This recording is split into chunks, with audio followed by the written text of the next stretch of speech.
স্নেহের ছাত্ররা, আশা করি তোমরা সবাই সুস্থ আছো, বাড়িতেই আছো। আমি দ্বিতীয়বার তোমাদের অনলাইন ক্লাসে এলাম। আমরা এর আগের দিন যে ক্লাসে আলোচনা করেছিলাম সেটা ছিল আহ, অর্থনৈতিক কার্যকলাপের যে শ্রেণী বিভাগগুলো সেগুলো নিয়ে আমরা আলোচনা করেছিলাম। আর আজকে আমরা সেই পাঁচটা যে অর্থনৈতিক কার্যকলাপের কথা আমরা পড়েছিলাম সেখানে তার যে প্রথমটা অর্থাৎ প্রাথমিক ক্রিয়াকলাপ এবং প্রাথমিক ক্রিয়াকলাপের মধ্যে কৃষি, এই বিষয়টা নিয়ে আজকে আমরা আলোচনা করব। তো আশা করি তোমাদের আজকের ক্লাসটাও ভালো লাগবে এবং তোমরা শুনতে থাকো। পরবর্তী স্লাইডগুলোতে আমরা একটা একটা করে আলোচনা করব আজকের পাঠ্য বিষয়। আমরা চলে যাচ্ছি আজকের ক্লাসে। প্রথমেই দেখো, স্লাইডে তোমরা দেখতেই পাচ্ছ কৃষি সম্পর্কে একটা ধারণা এবং সেখান থেকে একটা সংজ্ঞা তৈরি করার চেষ্টা করা হয়েছে। এমনিতে তোমরা কৃষি সম্পর্কে অনেকেই অনেক রকম ধারণা তোমাদের রয়েছে প্রাথমিকভাবে। এর ব্যুৎপত্তিগত যে অর্থ, অর্থাৎ কৃষি কৃষ থেকে এসছে, যার অর্থ হচ্ছে কর্ষণ করা, মানে চাষ করা, বা এটার যে ইংরেজি শব্দ এগ্রিকালচার, এ যার শব্দটা এসছে ল্যাটিন শব্দ থেকে, যার মানে হচ্ছে জমি, আর কালচার মানে হচ্ছে কর্ষণ করা। অর্থাৎ কৃষি শব্দটা বা এই যে এগ্রিকালচার, এই শব্দটার যদি আমরা ব্যুৎপত্তিগত অর্থ ধরি তাহলে হচ্ছে জমিতে বা ভূমিতে চাষ করা। কিন্তু আমাদের ভূগোল শাস্ত্রে কৃষিকে কিন্তু আরেকটু ব্যাপক অর্থে আমরা ব্যবহার করে থাকি। শুধুমাত্র ফসল ফলানো নয়, তার সাথে সাথে পশুপালন, মৎস্য চাষ বা সেরিকালচার, এই ধরনের অ্যাক্টিভিটি গুলোকেও কিন্তু আমরা কৃষির অন্তর্ভুক্ত করি। তো আমরা এবার একটুখানি দেখে নিই কৃষির সংজ্ঞা, অর্থাৎ ডেফিনেশনে কি বলা হচ্ছে। দেখো, এখানে বলা হচ্ছে যে স্বাভাবিকভাবে বেড়ে ওঠা উদ্ভিদ ও প্রাণী জগতের বৃদ্ধির প্রক্রিয়াকে কাজে লাগিয়ে প্রয়োজনে সেই বৃদ্ধির প্রক্রিয়ার উন্নতি সাধন ঘটিয়ে মানুষ যখন নিজের চাহিদা মেটানোর জন্য ওইসব উদ্ভিদ ও প্রাণীজ দ্রব্য উৎপাদন করে, তখন মানুষের সেই প্রচেষ্টাকে বলে কৃষিকাজ। অর্থাৎ এখানে অনেকটা রিফাইন্ড ওয়েতে কৃষির সংজ্ঞা দেওয়া হয়েছে। ইডব্লিউ জিমারম্যানের সংজ্ঞা এটা। সেখানে বলা হচ্ছে যে উদ্ভিদ এবং প্রাণী জগতের যে জেনেটিক গ্রোথ, অর্থাৎ যে স্বাভাবিক বৃদ্ধির প্রক্রিয়া, সেটাকে কিন্তু মানুষ দীর্ঘদিন ধরে অবজার্ভ করেছে, দেখেছে, এবং তারা এটাও দেখেছে যে এই উদ্ভিদ এবং প্রাণী জগৎ থেকে কিন্তু সে তার বেঁচে থাকার রসদ খুঁজে নিতে পারে। সুতরাং এই উদ্ভিদ এবং প্রাণী জগতের বৃদ্ধির প্রক্রিয়াকে কাজে লাগিয়ে বর্তমানে সেটাকে আরো উন্নতি সাধন ঘটিয়ে, তোমরা জানো যে জেনেটিক্স ইঞ্জিনিয়ারিং বলে একটি শাখা রয়েছে, সেখানে এই সমস্ত বিষয় নিয়ে গবেষণা করা হয়। মানুষ যখন নিজের চাহিদা মেটানোর জন্য ওই সব উদ্ভিদ ও প্রাণীজ দ্রব্য উৎপাদন করে, তখন মানুষের সেই কর্ম প্রচেষ্টা বা প্রচেষ্টাকে বলা হচ্ছে কৃষিকাজ। সুতরাং এইভাবে ব্যুৎপত্তিগত অর্থ থেকে আস্তে আস্তে কিন্তু আরো ব্যাপক অর্থে আমরা কৃষিকে নিয়ে গেলাম।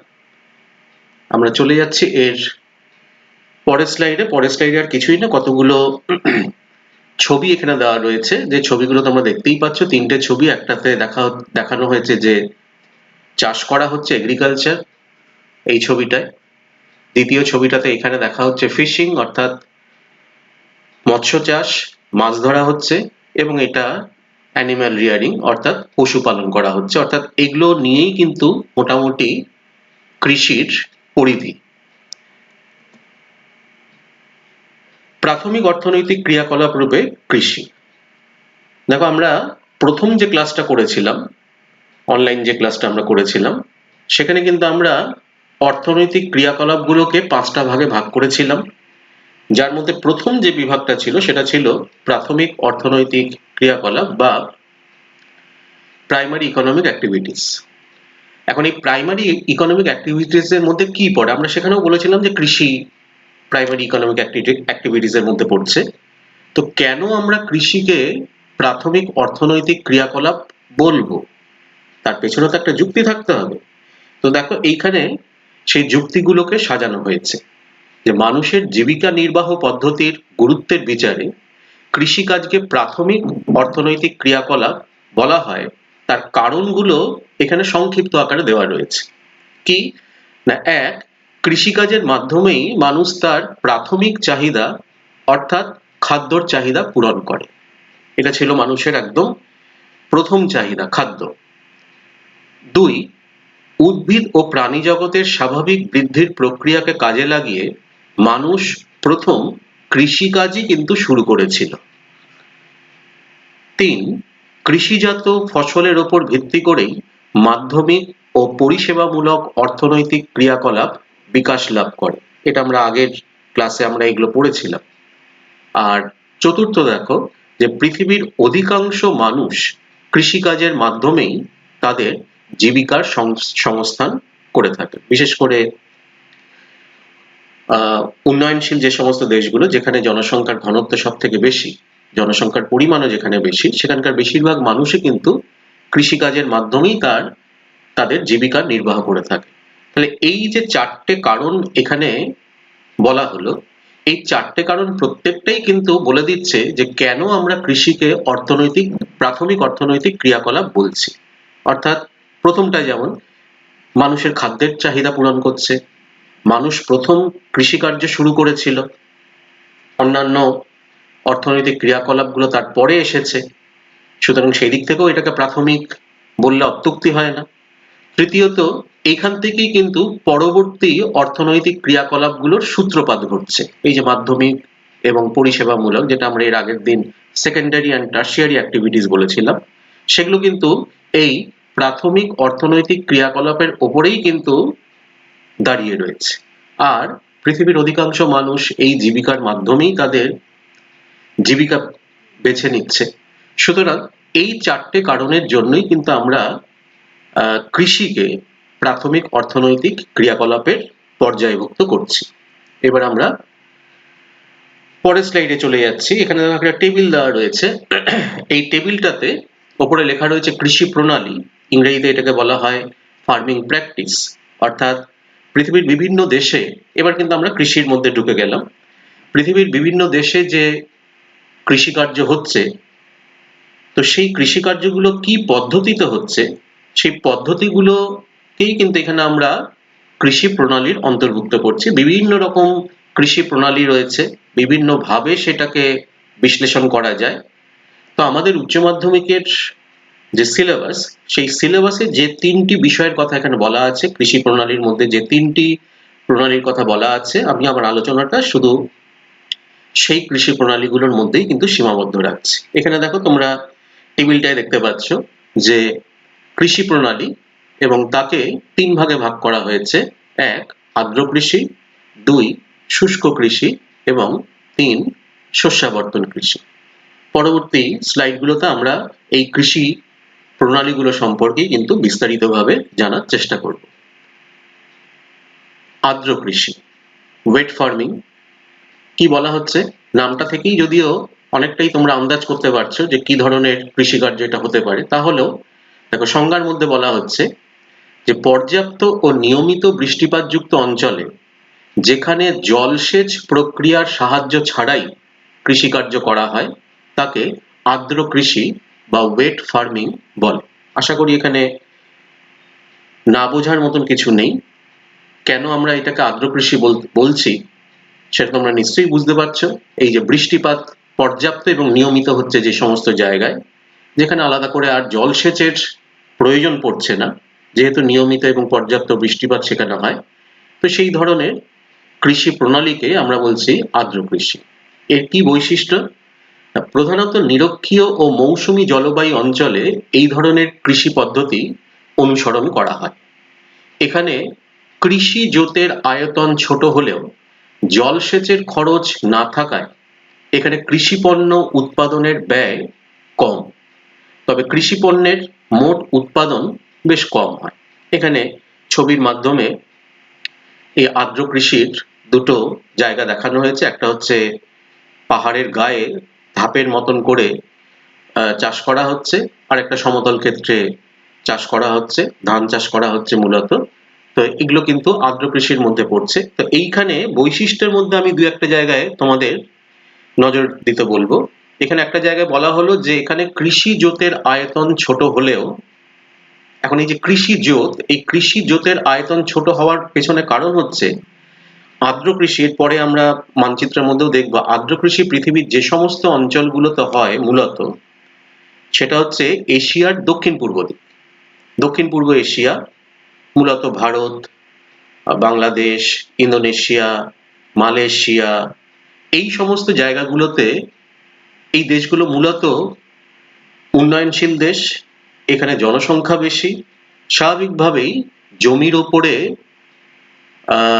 চাপ বেশি, এবং এই কারণে এইখানে কিন্তু কৃষি জোতগুলো, অর্থাৎ যে ল্যান্ড হোল্ডিং যেগুলোকে আমরা বলি, সেই ল্যান্ড হোল্ডিং গুলো কিন্তু ফ্র্যাগমেন্টেড হয়েছে। ফ্র্যাগমেন্টেড মানে হচ্ছে ভেঙে ভেঙে ভেঙে ভেঙে আরো ছোট হয়েছে। তো এইটা কিন্তু কৃষি জোতটা ছোট হলে কিন্তু একটা অসুবিধা, সেটা হচ্ছে যে চাষ করা হয় সেই চাষটা কিন্তু খুব একটা অর্থকরী হয় না।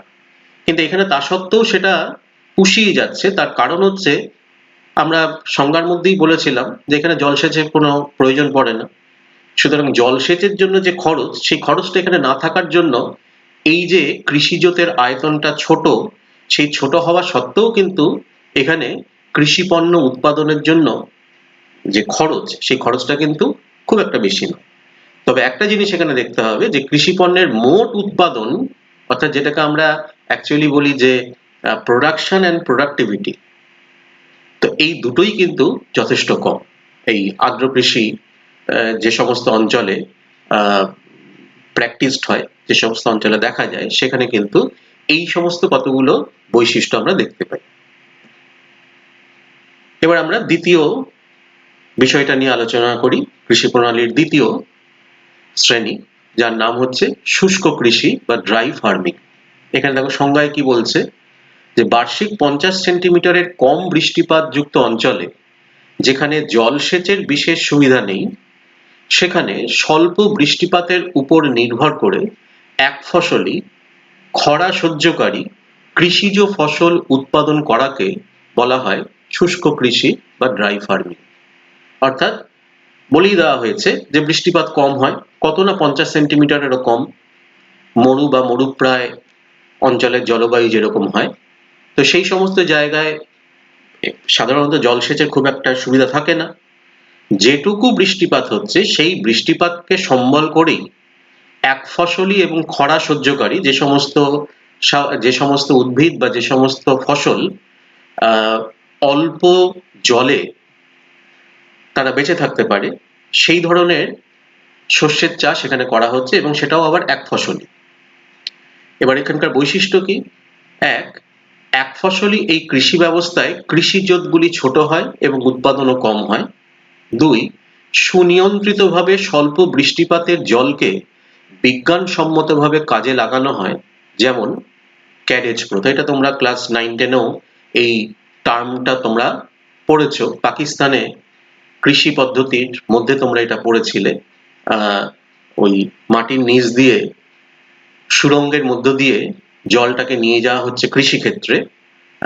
তো সেই প্রথাটাকে বলা হচ্ছে ক্যারেজ প্রথা। এটা কিন্তু শুষ্ক কৃষির যেখানে হয় সেই সমস্ত জায়গায় এই ধরনের প্রক্রিয়াগুলো কিন্তু অনুসৃত হয়। তৃতীয় হচ্ছে কৃষি জমির বাষ্পীভবন রোধ ও আর্দ্রতা সংরক্ষণের জন্য সূক্ষ্ম ধূলিকণা ও পাতা দিয়ে কৃষি জমিকে ঢেকে রাখা হয়, একে বলা হয় মালচিং প্রথা। এটাও আর একটা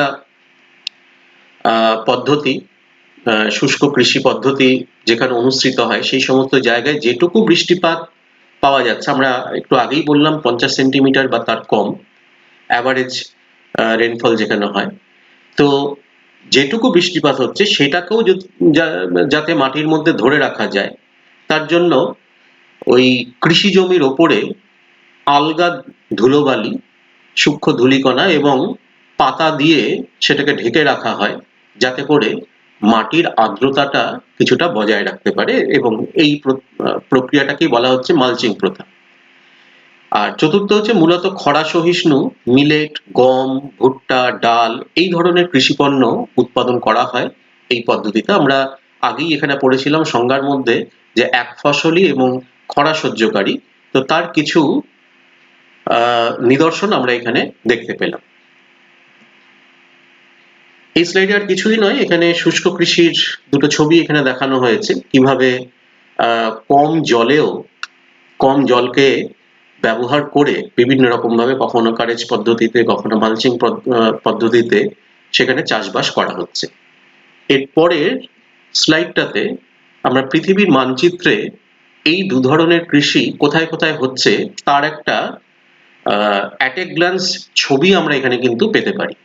অর্থাৎ পৃথিবীর মানচিত্রে আর্দ্র এবং শুষ্ক কৃষি, এখানে দেখো যে একটুখানি ডার্ক কালার যে অংশটা রয়েছে, আমার কার্সারটা যেখানে ঘুরছে এখন, সেই জায়গাগুলোকে বলা হচ্ছে আর্দ্র কৃষি প্রাধান্যযুক্ত অঞ্চল। অর্থাৎ এই সমস্ত জায়গায় মূলত আর্দ্র কৃষি পদ্ধতিতে কৃষিকার্য করা হচ্ছে। দেখতে পাচ্ছ মূলত বেশিরভাগটা দেখতে পাচ্ছি কিন্তু আমরা দক্ষিণ পূর্ব এশিয়া, যার মধ্যে ভারতেরও বেশ খানিকটা অংশ রয়েছে, এবং দক্ষিণ পূর্ব এশিয়ার যে সমস্ত দেশগুলোর কথা বললাম সেগুলো রয়েছে। এছাড়া উত্তর আমেরিকার কিছু অংশ, দক্ষিণ আমেরিকার কিছু অংশ, আফ্রিকার উত্তর উপকূলের কিছু অংশ, বা আফ্রিকার পূর্ব উপকূলের কিছু অংশ, এই সমস্ত জায়গায় কিন্তু আর্দ্র কৃষি দেখতে পাওয়া যাচ্ছে। তোমরা জায়গাটা দেখেই বুঝতে পারছো যে পুরো অঞ্চলটা কিন্তু ওই কর্কটীয় অঞ্চলের মধ্যে অবস্থিত, বা যেটাকে আমরা বলছি ক্রান্তীয় অঞ্চলের মধ্যে অবস্থিত, যার ফলে এখানে বৃষ্টিপাতের পরিমাণটা বেশি। আর হালকা সবুজ রঙের যে অংশটা পৃথিবীর মানচিত্রের বিভিন্ন জায়গায় দেখানো আছে, যেখানে কার্সারটা এখন ঘুরছে, এইখানে এশিয়ার এই সমস্ত জায়গায়, বা ইউরোপের এই জায়গায়, আফ্রিকার এইখানে, দক্ষিণ আমেরিকার এই অংশে, যেখানে যেখানে আমার কার্সারটা ঘুরছে, এই সমস্ত জায়গাগুলোতে কিন্তু শুষ্ক কৃষি প্রাধান্যযুক্ত অঞ্চল বলা হচ্ছে। অর্থাৎ এখানে কিন্তু শুষ্ক পদ্ধতিতে, যেহেতু এখানে বৃষ্টিপাতের পরিমাণ কমে যাচ্ছে, তার জন্য এখানে শুষ্ক কৃষি পদ্ধতি অনুসৃত হচ্ছে।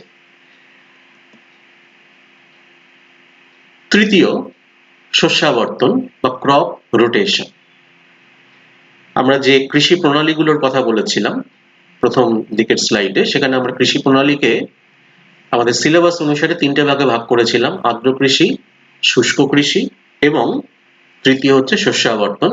এবার আমরা শস্যাবর্তন নিয়ে একটুখানি দেখি, বা ক্রপ রোটেশনটা কি বলছে। প্রথমেই আগে সংজ্ঞাটা একবার দেখে নাও, চোখ বুলিয়ে নাও। নির্দিষ্ট কোনো কৃষি জমিতে ধারাবাহিকভাবে পরপর বিভিন্ন শস্যের পর্যায়ক্রমিক চাষকে বলে শস্যাবর্তন কৃষি। এইখানে একটা তালিকার মধ্যে একটা 4 বছরের শস্যাবর্তন কৃষির একটা উদাহরণ তুলে ধরা হয়েছে। কিভাবে না, প্রথম বছর কোন একটা কৃষি জমি, ধরে নেওয়া যাক কোন একটা অঞ্চলের কোন একটা কৃষি জমি, সেখানে প্রথম বছর গমের চাষ করা হলো। দ্বিতীয় বছর সেখানে কিন্তু আর গমের চাষ না করে সেখানে আলুর চাষ করা হচ্ছে।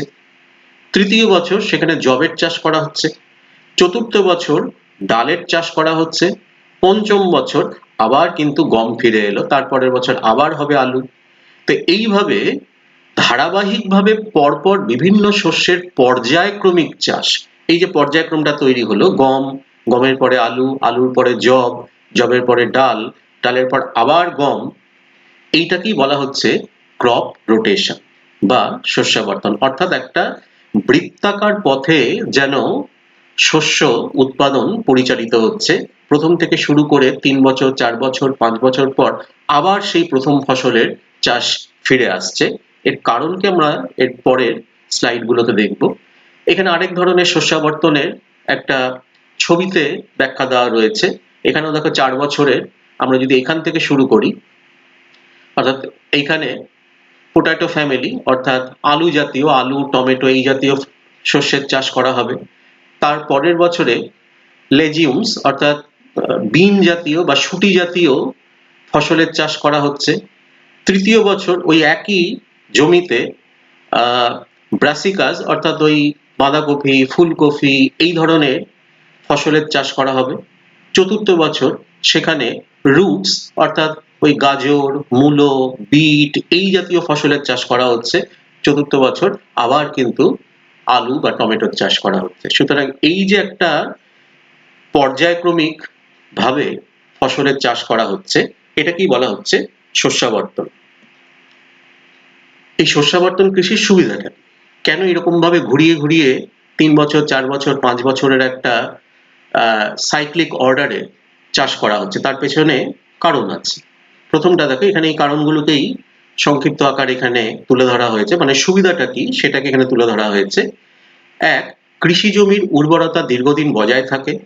2, নিবিড় প্রক্রিয়ায় চাষ হওয়ায় শস্য উৎপাদনের পরিমাণ বেশি হয়। 3, বহু ফসলি এই কৃষি ব্যবস্থায় ক্ষতির সম্ভাবনা অনেকটাই কম থাকে, মানে কোনো ফসলে লাভ হলো, কোনো ফসলে লাভটা একটু কম হলো, যে কোনো কারণেই হোক, প্রাকৃতিক কারণেই হোক বা অর্থনৈতিক কারণেই হোক, এই দুটো কিন্তু কিছুটা সেট অফ করা যায় যেহেতু এটা বহু ফসলি। সারা বছর ধরে চাষ করা হয় বলে জমি সারা বছর ধরেই আগাছা মুক্ত থাকে। একই জমিতে বিভিন্ন ধরনের শস্যের চাষ করা হয় বলে লাভের পরিমাণ বৃদ্ধি পায়। রোগ পোকার আক্রমণ অনেকটাই কম হয়, তার কারণ সারা বছরই জমিটা এনগেজ থাকছে সেই কারণে। আর শেষ পয়েন্টে বলা হচ্ছে দেখো, যে সারা বছর ধরে এই কৃষি পদ্ধতি চালু থাকায় কৃষি শ্রমিকদের কর্মদিবস বৃদ্ধি পায়। সুতরাং এতগুলো প্লাস পয়েন্ট রয়েছে শস্যাবর্তন কৃষির ক্ষেত্রে, যে কারণে পৃথিবীর কিছু কিছু অঞ্চলে কিন্তু এই শস্যাবর্তন প্রণালীর মাধ্যমেও কিন্তু চাষ করা হচ্ছে। এরপরে আমরা আরেকটা নতুন বিষয়ে চলে যাচ্ছি, শস্য সমন্বয় বা ক্রপ কম্বিনেশন। পরবর্তী কয়েকটা স্লাইডে এই শস্য সমন্বয় এবং তার বিভিন্ন বিষয়গুলো নিয়ে আমরা আলোচনা করব। প্রথমেই আমরা এটাকে সংজ্ঞাটাকে আগে একটুখানি দেখে নিই। নামটা থেকে কিছুটা বুঝতে পারছো তোমরা। সংজ্ঞাটাতে আমরা চলে যাই।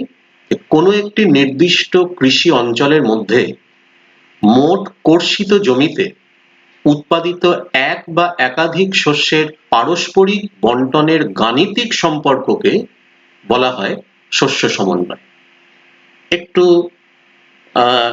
ভারী ভাষা এখানে হয়তো ব্যবহার করা হয়েছে, খুব সংক্ষেপে বা খুব সহজ ভাবে যদি আমরা বলি, যে মোট কর্ষিত জমি মানে যতটা জমিতে চাষবাস করা হচ্ছে, সেই জমিতে একটা ফসলের চাষ হতে পারে, দুটো ফসলের চাষ হতে পারে, তিনটে, চারটে, পাঁচটা ফসলের চাষ হতে পারে।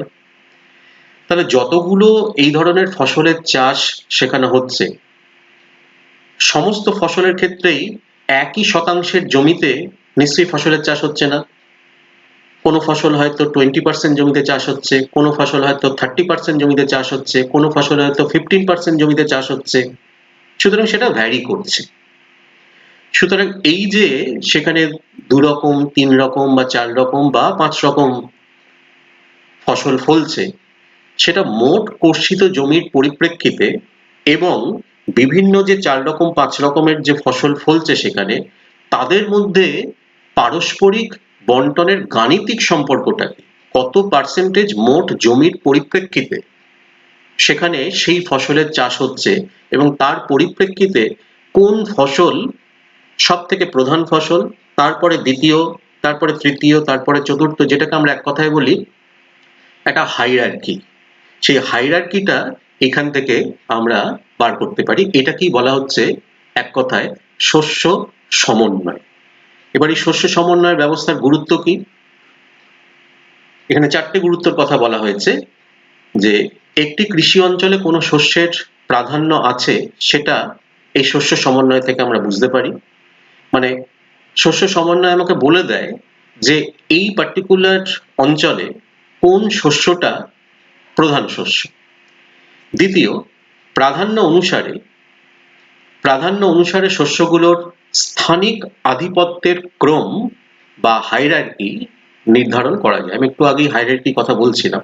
স্থানিক আধিপত্যের ক্রম মনে হচ্ছে যে আমি পার্টিকুলার কোন একটা অঞ্চলের পরিপ্রেক্ষিতে যদি আমি বলি, তাহলে সেখানে কি ক্রমে শস্যগুলো উৎপাদিত হচ্ছে, 1 নম্বরে কোন শস্য রয়েছে, 2 নম্বরে কোন শস্য রয়েছে, 3 নম্বরে কোন শস্য রয়েছে।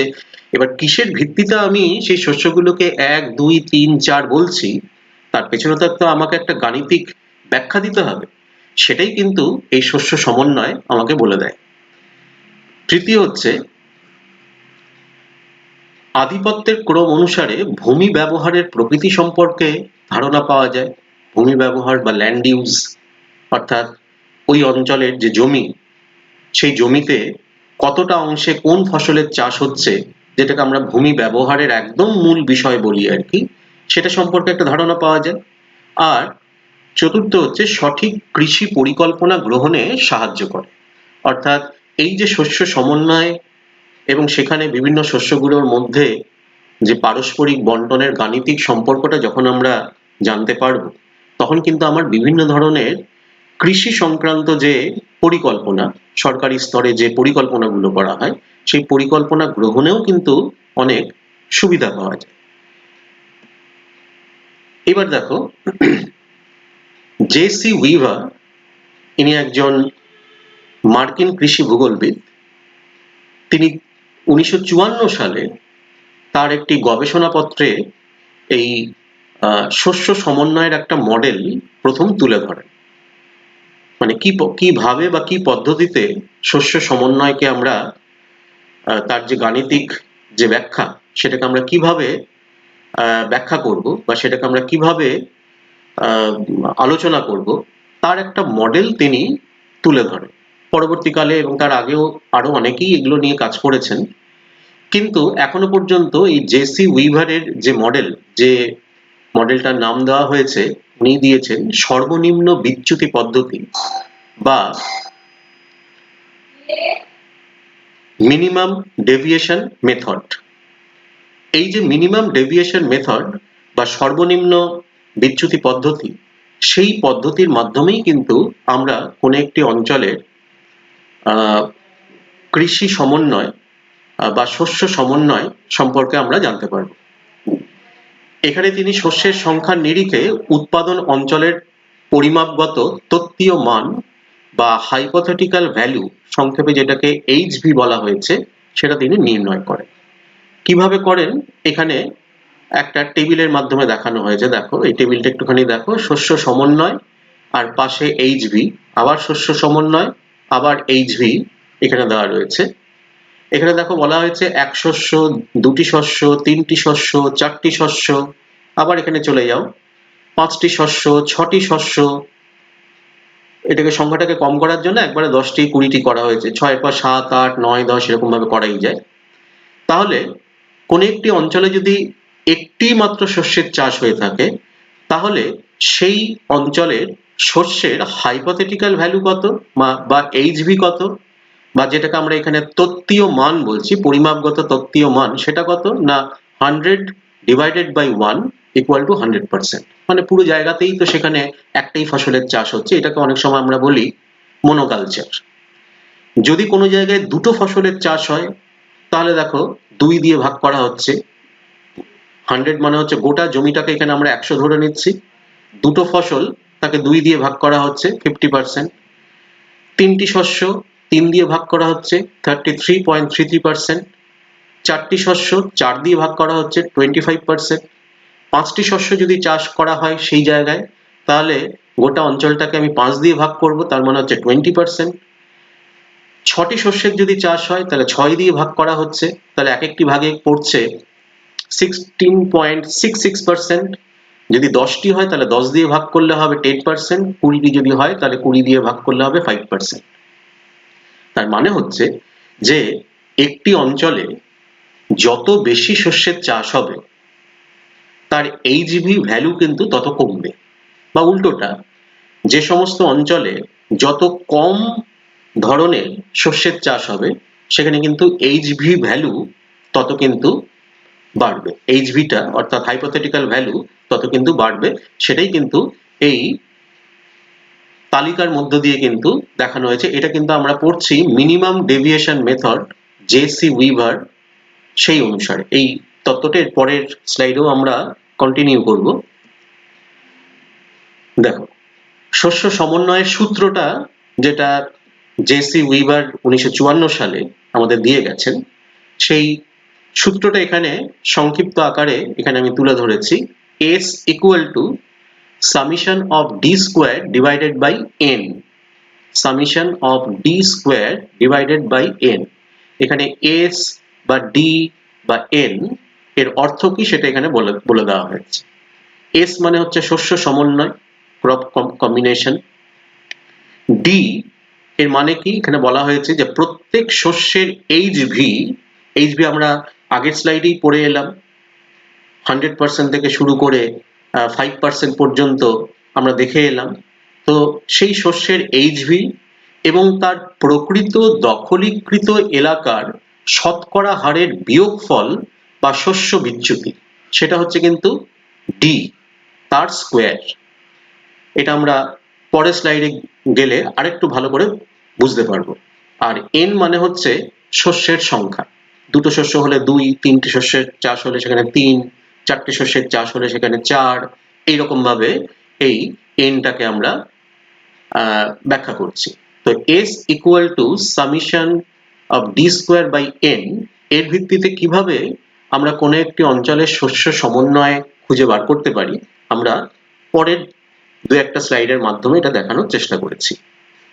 খুব ভালোভাবে লক্ষ্য করো, সর্বনিম্ন বিচ্যুতি পদ্ধতির প্রয়োগ যেটা জেসি উইভার করেছেন, কিভাবে উনি করেছেন।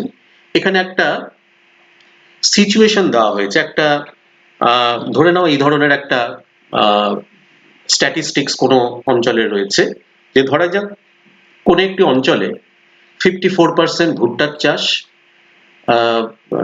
24% জব, 13% আলু, 5% সয়াবিন এবং 2% গম উৎপাদিত হয়। তার মানে এখানে কটা ফসলের চাষ হচ্ছে না, 1, 2, 3, 4, 5টা ফসলের।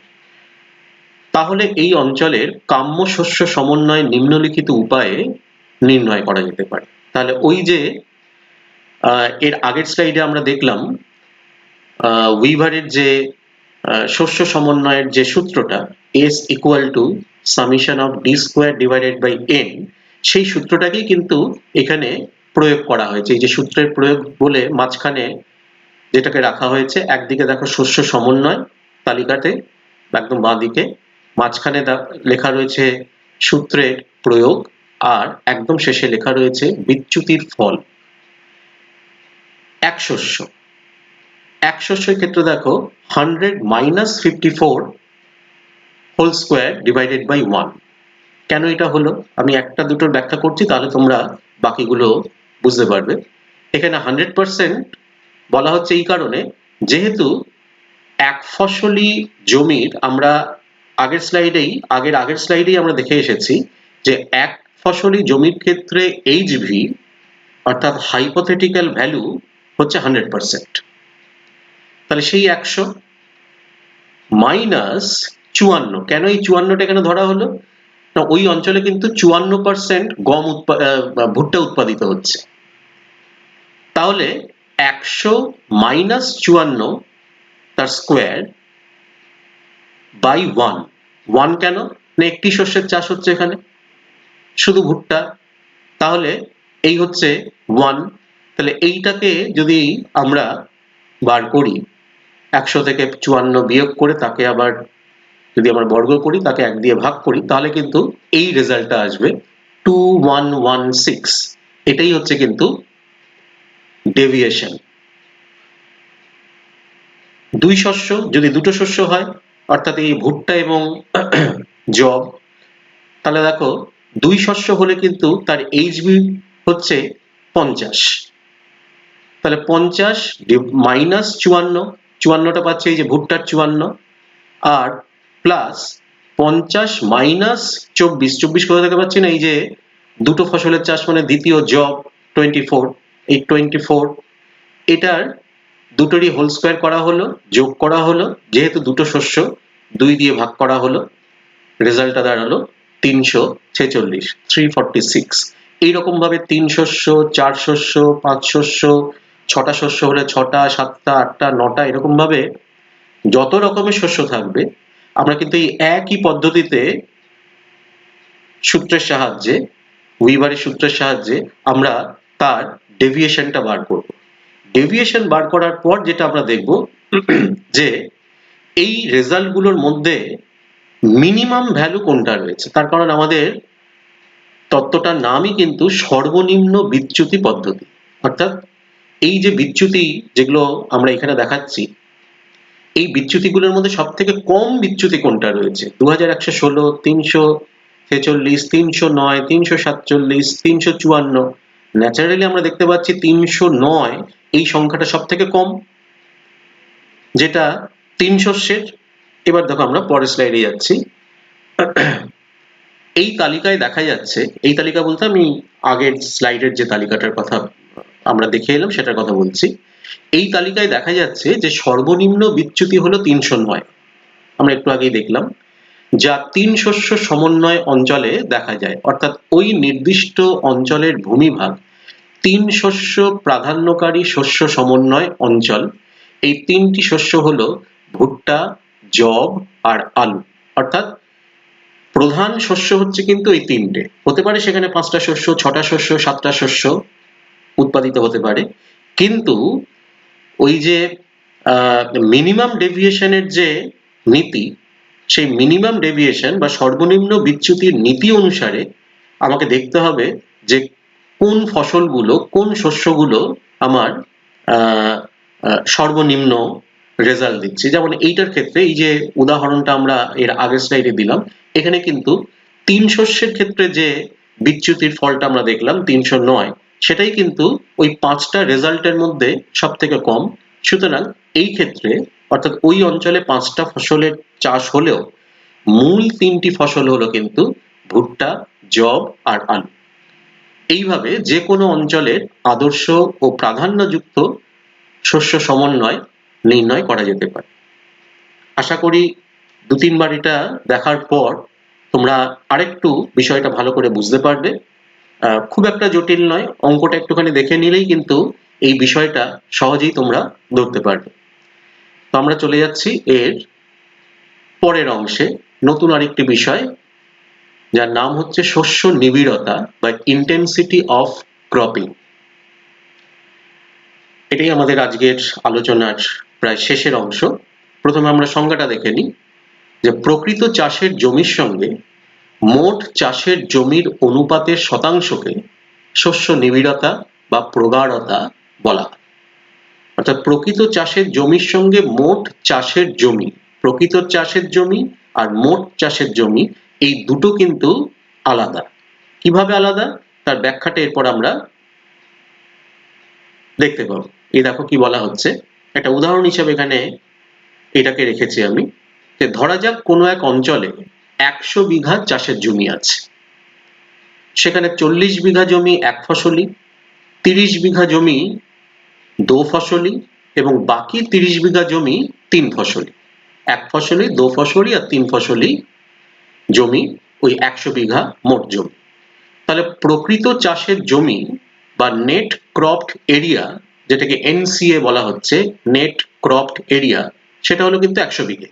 অর্থাৎ ফিজিক্যালি আমার কাছে কিন্তু 100 বিঘা জমি আছে, কিন্তু ওই জমিতে যখন শস্য উৎপাদিত হচ্ছে তখন তা বৃদ্ধি পাচ্ছে এই রকম ভাবে। কিভাবে না, দেখো প্রথমেই বলা হয়েছে যে এক ফসলি জমি 40 বিঘাতে চাষ করা হচ্ছে, তাহলে 40 × 1 প্লাস 30 বিঘা জমিতে দো ফসলি, অর্থাৎ বছরে দুবার চাষ করা হচ্ছে। অর্থাৎ ওই 30 বিঘা জমি কিন্তু আমি দুবার চাষ করতে পারছি, তাহলে 30 × 2। আবার বাকি যে 30 বিঘা জমি সেখানে 3 ফসলি, অর্থাৎ সেখানে আমি বছরে 3 বার চাষ করতে পারছি। 30 বিঘা জমিকে আমি কিন্তু 3 বার চাষ করতে পারছি, তাহলে 30 × 3। তাহলে এগুলোকে যদি আমি যোগ করি তাহলে গিয়ে দাঁড়াচ্ছে কিন্তু 190 বিঘা। তাহলে এক্ষেত্রে 190 বিঘা হলো মোট চাষের জমি বা গ্রস ক্রপড এরিয়া, অর্থাৎ GCA। অর্থাৎ প্রকৃত জমি ছিল কিন্তু 100 বিঘে, আর চাষের জমি হয়ে গিয়ে দাঁড়ালো কিন্তু, যেটাকে GCA বলা হচ্ছে, সেটা হলো কিন্তু 190 বিঘা। তাহলে এখানে শস্য নিবিড়তার হার কত, এখান থেকে আমরা একটা পার্সেন্টেজ বার করতে পারি, কারণ সংজ্ঞার মধ্যেই বলা হয়েছে যে প্রকৃত চাষের জমি এবং মোট চাষের জমির অনুপাতের শতাংশকে বলা হচ্ছে শস্য নিবিড়তা, সুতরাং এটা অবশ্যই পার্সেন্টেজে প্রকাশ করতে হবে। এইরকম ভাবে এই উদাহরণটার ক্ষেত্রে 190 ডিভাইডেড বাই 100 ইন্টু 100, এই 190টা কি না জিসিএ, ডিভাইডেড বাই 100, এই 100টা হচ্ছে কিন্তু এনসিএ, ইন্টু শতাংশ যেহেতু 100 দিয়ে গুণ করছি, হয়ে গেল 190%। তাহলে এই ক্ষেত্রে স্পেসিফিক্যালি এই উদাহরণটার ক্ষেত্রে শস্য নিবিড়তার হার হলো কিন্তু 190। অর্থাৎ সূত্রটা দাঁড়াচ্ছে এইরকম, GCA divided by NCA into 100 equal to intensity of cropping বা শস্য নিবিড়তা। এখানে ভারতের শস্য নিবিড়তা নিয়ে দু একটা কথা বলা হয়েছে, জেনে রাখার জন্য তোমাদের এটা আমি দিলাম আর কি, যে ভারতে প্রকৃত চাষের জমি, মানে যেটাকে আমরা এনসিএ বলছিলাম, নেট ক্রপড এরিয়া, হলো 141.6 মিলিয়ন হেক্টর। এটা 2011 সালের তথ্য দিচ্ছি। এবং মোট চাষের জমি, যেটাকে এখানে বলা হচ্ছে জিসিএ, গ্রস ক্রপড এরিয়া, সেটা হলো কিন্তু 199 মিলিয়ন হেক্টর। ওই একই রকম পদ্ধতিতে, কোনোটা হয়তো এক ফসলি, কোনোটা হয়তো দু ফসলি, কোনোটা হয়তো তিন ফসলি। তো এইভাবে এই 141.6 মিলিয়ন হেক্টর কিন্তু মোট চাষের জমি 199 মিলিয়ন হেক্টরে পরিণত হয়েছে। তাহলে ভারতের শস্য নিবিড়তার হার কত হবে? খুব সহজ, 199 ডিভাইডেড বাই 141.6 ইন্টু 100 করলে দাঁড়াচ্ছে 140.53%। অর্থাৎ ভারতের শস্য নিবিড়তার হার হচ্ছে 140.53%। এই শস্য নিবিড়তার ভিত্তিতে আমাদের ভারতকে 3টি কৃষি অঞ্চলে ভাগ করা হচ্ছে, যদিও এটা সময়ে সময়ে পরিবর্তিত হয়। মোটামুটি এইরকম ভাবে শস্য নিবিড়তাকে আমরা উচ্চ, মধ্য, নিম্ন, অর্থাৎ উচ্চ শস্য নিবিড়তা, মধ্য শস্য নিবিড়তা আর নিম্ন শস্য নিবিড়তা, এই 3 ভাগে ভাগ করি। কিসের ভিত্তিতে? না ওই যে শস্য নিবিড়তার যে শতাংশ, সেই শতাংশের ভিত্তিতে। উচ্চ শস্য নিবিড়তা কোনগুলোকে বলা হচ্ছে? না যে সমস্ত অঞ্চলে রাজ্য ভিত্তিক, ভারতের ক্ষেত্রে যেহেতু, যে সমস্ত অঞ্চলে বা যে সমস্ত রাজ্যে শস্য নিবিড়তার হার 151 বা তার বেশি। কোন রাজ্যগুলো? যেমন আমাদের পশ্চিমবঙ্গ, উত্তরপ্রদেশ, পাঞ্জাব, হরিয়ানা, হিমাচল প্রদেশ, এই সমস্ত রাজ্যগুলো কিন্তু এই উচ্চ শস্য নিবিড়তার মধ্যে পড়ছে। মধ্য শস্য নিবিড়তা কোনগুলোকে বলা হচ্ছে, কোন রাজ্যগুলোকে? না যেখানে শস্য নিবিড়তার হার 136 থেকে 150-এর মধ্যে, মূলত বিহার, উড়িষ্যা, মণিপুর, এইরকম কয়েকটি রাজ্যে। আর নিম্ন শস্য নিবিড়তা যেখানে শতাংশের হার 135 বা তারও নিচে বা তারও কম, যেমন অরুণাচল প্রদেশ, নাগাল্যান্ড, তামিলনাড়ু, মহারাষ্ট্র, কেরালা, অন্ধ্রপ্রদেশ, মধ্যপ্রদেশ, রাজস্থান, এই সমস্ত রাজ্যগুলো কিন্তু নিম্ন শস্য নিবিড়তার মধ্যে পড়ছে। অর্থাৎ ভারতের শস্য নিবিড়তার পরিপ্রেক্ষিতে এই 3টি অংশে আমরা ভারতকে ভাগ করতে পারি। এইখানে সেই ভারতের মানচিত্রের মধ্যে শস্য নিবিড়তাকে এখানে দেখানো হয়েছে। একটা এখানে যেটা করা হয়েছে সেটা হচ্ছে ওই শস্য নিবিড়তা এখানে যদিও 10 ভাগে ভাগ করা হয়েছে, ক্রপ ইন্টেন্সিটি 1, 2, 3, 4, 5, 6 করে 10 পর্যন্ত, এবং কোন জায়গায় কত রকমের ফসল ফলানো হচ্ছে তার একটা ছবি, যদিও এই মানচিত্রটা একটু পুরনো, পরবর্তীকালে এটা আরো আপডেটেড হয়েছে। তো যাই হোক, তো এটা একটা। আর এইখানে আমরা ফসল ভিত্তিক ফসলগুলোকে আমরা র্যাঙ্কিং করেছি। একরকম এক নম্বরে রয়েছে রাইস, মানে ধান, তারপরে হচ্ছে গম, তারপরে জোয়ার। এইরকম ভাবে র্যাঙ্কিং অনুসারে কোন কোন ফসল কোন জায়গায়, ভারতের কোন জায়গায় বেশি উৎপাদন হচ্ছে তার একটা ল্যান্ড ইউজ ম্যাপ, আমরা আগেই বলেছিলাম এখান থেকে কিন্তু ল্যান্ড ইউজের একটা আভাস পাওয়া যায়, অর্থাৎ ভূমির ব্যবহার সংক্রান্ত একটা আভাস পাওয়া যায়। সেই দুটো জিনিসকে আমি ক্রপ রোটেশন এবং ল্যান্ড ইউজ এই পাশাপাশি তুলনা করার জন্য এখানটায় রাখা হয়েছে। আমরা আজকের ক্লাস শেষ করলাম প্রায়। এখানে দেখো তোমাদের পরপর এবার দুটো স্লাইডে কয়েকটা জিনিস এখানে আসবে। এখানে দ্বাদশ শ্রেণীর ভূগোলের কতগুলো প্রশ্ন, এই স্লাইডে দেখো দুটো প্রশ্ন দেওয়া রয়েছে। আর্টেজীয় কূপ উৎপত্তির আদর্শ অবস্থার উল্লেখ করো, আর 2 নম্বর প্রশ্ন উদাহরণ সহ উষ্ণতার ভিত্তিতে প্রস্রবণের শ্রেণীবিভাগ করো। ভূমিরূপ প্রক্রিয়ার মধ্যে এগুলো রয়েছে, তোমরা ভূমিরূপ প্রক্রিয়াগুলো পড়ছো, সুতরাং সেগুলো পড়া হয়ে গেলে তোমরা এই সমস্ত প্রশ্নের উত্তরগুলো বুঝতে এবং লিখতে পারবে। তা সত্ত্বেও এখানে আমাদের বাংলার শিক্ষা পোর্টালে উচ্চ মাধ্যমিকের জন্য বিভিন্ন বিষয়ভিত্তিক কিছু কিছু মডেল আনসার আপলোড করা হয়েছে। তোমরা কেউ কেউ হয়তো জানো, আবার অনেকেই হয়তো এই পোর্টালটা সম্পর্কে অবহিত নও। তো সেই কারণে আমি ওইখান থেকে দ্বাদশ শ্রেণীর ভূগোলের জন্য যে একটি মাত্র এখনো পর্যন্ত মডেল আনসার, কোয়েশ্চেন কাম আনসার যেটা রয়েছে, আমি তোমাদের সুবিধার জন্য সেই অংশটাকে এখানে তুলে ধরেছি, যাতে তোমরা ওই পোর্টালে না গিয়েও তোমরা এখানেই সেই জিনিসটাকে দেখে নিতে পারো। তো আমি এইটা আর আলোচনার মধ্যে যাচ্ছি না, তোমরা পড়ছো এই চ্যাপ্টারগুলো, সুতরাং তোমাদের চ্যাপ্টারটা পড়া হোক, পড়া হলেই তোমরা বুঝতে পারবে। তাছাড়া তোমাদের অনেকেরই বইয়ের সমস্যার কথাও তোমরা বলেছো, বই অনেকে নতুন বই এখনো পর্যন্ত কিনে উঠতে পারোনি, লকডাউন চলছে, বইয়ের দোকান বন্ধ, আস্তে আস্তে আসতে শুরু করেছে যদিও। সুতরাং আশা করব কিছুদিনের মধ্যে তোমরা বইপত্র হাতে পেয়ে যাবে এবং তখন এই জিনিসগুলো ভালো করে দেখবে। পরের স্লাইডে দেখো তৃতীয় প্রশ্নটা দেওয়া রয়েছে যে মানব জীবনে কার্স্ট ভূমিরূপের প্রভাব আলোচনা করো। এখানে সুপ্রভাব এবং কুপ্রভাব দুটোই এখানে আলোচনা করা হয়েছে। আমরা একদম শেষ জায়গায় চলে এসেছি। আমাদের আজকের পড়া বা আজকের আমাদের ভার্চুয়াল ক্লাস এখানেই শেষ হচ্ছে। এই চ্যাপ্টারটা অনেকটাই বড়, এই চ্যাপ্টারটা এর পরেও আরো কতগুলো পার্টে আমি হয়তো তোমাদের সামনে নিয়ে আসব। তোমরা এগুলো পড়তে থাকো এবং ভিডিও ডেসক্রিপশন বক্সের নিচে তোমরা আজকে যতটুকু পড়ানো হলো কাউন্সিল অনুমোদিত একটি পাঠ্যপুস্তক থেকে সেই বইয়ের পিডিএফ এর লিংক আমি দিয়ে দিচ্ছি গতবারের মতন, যাতে তোমরা আমার এই ভার্চুয়াল ক্লাসের সাথে সাথে বইটাও যাতে দেখতে পারো, বইটাও যাতে একটুখানি পড়ে নিতে পারো, যাতে তোমাদের বুঝতে সুবিধা হয়, সেটা আমি দিয়ে দিচ্ছি, সেটা তোমরা দেখে নেবে। এবং এখান থেকে যদি তোমাদের কিছু কারো কোনো প্রশ্ন থাকে তাহলে অবশ্যই আমাকে হোয়াটসঅ্যাপ করে বা আমাকে মেল করে তোমরা জানাবে। আর হ্যাঁ, অতি অবশ্যই বাইরে বেরোবে না, লকডাউন চলছে, করোনা ভাইরাসের আক্রমণ সারা পৃথিবীতে ছড়িয়ে পড়েছে, সুতরাং নিজেকে সুস্থ রাখতে গেলে, বাড়ির অন্যান্যদের সুস্থ রাখতে গেলে বাড়িতে থাকবে, বাড়ির বাইরে একদম বেরোবে না। তো আজকে এই অবধি, আমরা পরের দিন আবার আমি এর পরের অংশ নিয়ে আসবো, সুতরাং আজকে এখানেই আমরা শেষ করছি।